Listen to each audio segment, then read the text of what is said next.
आणि आता बातमी पावसासंदर्भातली, कारण यंदा पावसानं सुरुवातीपासूनच दडी मारल्यानं राज्यातील अनेक भागात पेरण्या खोळंबल्या आहेत। शेतकऱ्यांनी बी बियाणं खरेदी केली आहे, त्याचबरोबर शेतीची मशागत करून ठेवली आहे। मात्र पेरणी योग्य पाऊसच झाला नाही आणि त्यामुळे आता संपूर्ण हंगाम हातातून जाण्याची भीती व्यक्त केली जाते आहे। पाहुयात पाऊस नसल्यामुळे नेमकी काय परिस्थिती उद्भवली आहे।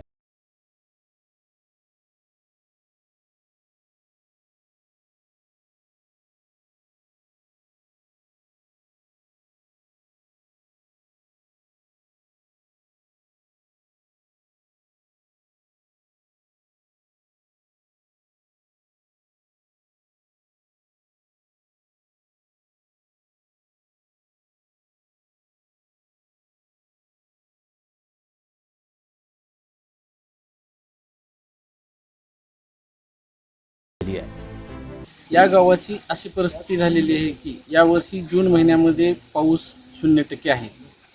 पेरणीच्या आशेने जी म्हणजे तयारी करून ठेवली होती ती तयारी पूर्ण त्यांनी पैसे घातले त्या शेतीमध्ये। ठीक आणि जी आता परिस्थिती आहे की पाऊस तर नाहीच, पण जनावरं आणि माणसाला सुद्धा पाण्याचा एक प्रश्न इथं भरपूर निर्माण झालेला आहे। जूनमध्ये पावसानं ओढ दिली, जुलैचा पंधरवाडाही कोरडाच। मध्य महाराष्ट्र, मराठवाडा आणि विदर्भातील बहुतांश भागात सरासरीपेक्षाही कमी पाऊस झालाय। जुलैच्या पंधरवाड्यानंतरही निम्मा महाराष्ट्र कोरडा ठाक आहे।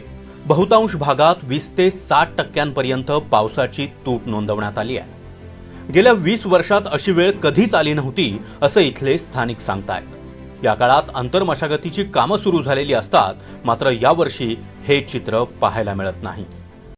यंदा सुरुवातीपासूनच चांगला पाऊस झाला नाही आणि परिणामी आता शेती पिकाचा हंगामच आता हातून जाईल अशी परिस्थिती असताना दुसरीकडे आता शेतकऱ्यांसोबत असलेली त्यांची जनावरं, त्यांच्या पिण्याच्या पाण्याचा आणि चाऱ्याचा प्रश्न देखील आता गंभीर बनणार अशी परिस्थिती लातूर जिल्ह्यामध्ये निर्माण झाली आहे।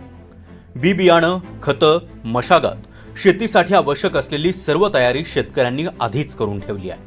अनेकांनी कर्ज काढून खर्च केलाय, पण पाऊसच नसल्यानं शेतकऱ्यांची तयारी आता व्यर्थ जाते आहे। आता पुढे काय असा प्रश्न या शेतकऱ्यांच्या मनात आहे।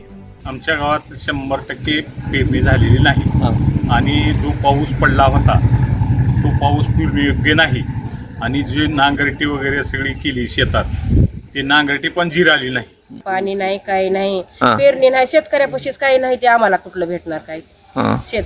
शेतकऱ्याचं पिकलं तर आम्हाला गोरगरिबाला कामधंदा लागणार, खायला भेटणार। पेरणीसाठीचा काळ उलटून गेलाय, त्यामुळे आता पेरणी करूनही उपयोग नाही। पाऊस पुढे कधी आणि किती पडेल याचाही अंदाज नाही, त्यामुळे यंदाचा खरीपाचा हंगाम हातून गेल्याचंच इथले शेतकरी सांगतायत। मी मळवटी गावचा रहिवासी असून यावर्षी भयानक अशी परिस्थिती निर्माण झाली आहे। शेतकऱ्यावर अतिशय मोठं संकट आलेलं आहे। जनावरांना चारा नाही, शेतकरी सर्व काही पैसे जवळ असणारे शेतीमध्ये घालून मोकळे झालेले आहेत, भांबावलेले आहेत। शेतकरी काय करावं काही कळत नाही। गेल्या वर्षी या दिवसापर्यंत एक कोळपणी झाली होती, यावर्षी डबल पाळ्या मारून सध्या रान असणारे काळे भोर केलेले आहेत शेतकऱ्यांनी आणि शेतकरी अतिशय संकटात सापडलेला अशी भयानक परिस्थिती शेतकऱ्याची निर्माण झाली। लातूरप्रमाणेच बुलढाण्यातही हीच स्थिती पाहायला मिळते। वरुण राजाला प्रसन्न करण्यासाठी धोंडीची परंपरा जपत इथला शेतकरी विठ्ठलाला साकडं घालताना दिसतोय। आता या वेळेस असं पहिल्यांदा असं झालेलं आहे की पाऊस थांबलेला आहे, म्हणजे कुठेतरी समजा चिंता झालेली आहे सगळ्या ग्रुप। म्हणजे पांडुरंगाला एक आशा मागतो आम्ही, म्हणजे मागणं मागतो की पूर्ण महाराष्ट्रात धो पाणी बरस आषाढी एकादशीच्या पहिले आणि आम्हाला दर्शन दे, पाणी रूपी दर्शन दे। कारण की कुठेतरी आता म्हणजे आता हे सोयाबीन जे आहे सोकल्यासारखं होऊन आलं आणि कामगिरी काहीच नाही होऊन आली, याच्यामध्ये उत्पन्नात घट आजच झालेली आहे। याच्यात यंदाचा खरीप हंगाम हातून गेल्याच जमाय। शेतकऱ्यांपुढे आर्थिक संकट उभं राहिलंय, शिवाय अन्नधान्याच्या उत्पादनावर देखील मोठा परिणाम होणार आहे आणि हे संकट अजूनच भीषण होण्याची शक्यता असल्यानं यावर आतापासूनच तोडगा काढणं गरजेचं बनलंय। लातूरहून विष्णू बुर्गेसह bureau report, NDTV Marathi, Mumbai.